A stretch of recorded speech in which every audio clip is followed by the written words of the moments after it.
প্রচন্ড ঠান্ডা সিসিলি। হ্যাঁ নমস্কার স্যার, খুব ভালো লাগলো আমার বাড়িতে এসেছেন, খুবই খুশি হয়েছি। তো আমি আরো খুশি হয়েছি শুটিং করতে এসে। খুব ভালো লেগেছে। সিসিলি নামটা কে রাখলো? আমার মামিমা রেখেছে, রবীন্দ্রনাথ ঠাকুরের বই থেকে নেওয়া এই নামটা। বাহ। আচ্ছা কিন্তু তুমি এই ঠান্ডায়, প্রচন্ড ঠান্ডায় তুমি প্রচন্ড সুন্দর রান্না করলে কি করে? হয়ে গেছে চটজলদি রেসিপি এটা। কি এটা? এটা বানিয়েছি ভেজ নুডলস, চাউ বানিয়েছি, আর এটা বানিয়েছি অমলেট। অমলেট? হ্যাঁ পুর অমলেট আর কি। আচ্ছা ওটা বানিয়েছি, দেখি খেয়ে দেখতে পারি? হ্যাঁ নিশ্চয়ই, আপনার জন্য বানিয়েছি। আমার জন্য বানিয়েছো? আমার শুটিং এর লোকজন তো প্রচুর। সবার জন্যই বানিয়েছি।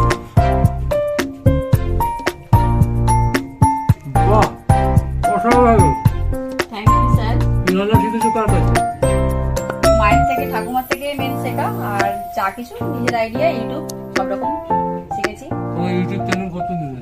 আমার এটা খুলেছিলাম লকডাউনের সময়, সেভাবে ঘরে বসেছিলাম, ভালো লাগছিল না, নিত্য নতুন রান্না বানাতে হয় আর কি।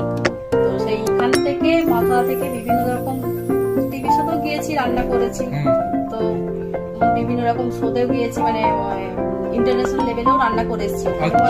ফার্স্ট সেকেন্ড থার্ড হয়েছি, উইনার হয়ে গেম করে চলে আসছি আর কি। আরো আগামী আরো এগিয়ে যাওয়ার খুব ইচ্ছে আছে। রান্নাটাই আমার প্যাশন আর কি। অতি অবশ্যই তুমি এগো। আর ইচ্ছে আছে রান্না নিয়ে কাজ করার, রান্নাটা আমার ভালো লাগার জায়গা আর কি। খুবই ভালো লাগে। খুব ভালো, আমার সবটাই খেতে ইচ্ছে করছে, কিন্তু আমার ইউনিটে তো অনেক বানাবো না, আমাদের দিয়ে খাবো। ঠিক আছে, থ্যাংক ইউ স্যার, Very ভালো good. লাগলো আপনার সাথে পরিচয়ে, খুব ভালো লেগেছে আমার। অসাধারণ। এগুলো আমার ইউনিটের জন্য। হ্যাঁ নিশ্চয়ই নিশ্চয়ই, একদম আপনাদের জন্যই বানিয়েছি। Thank you very much.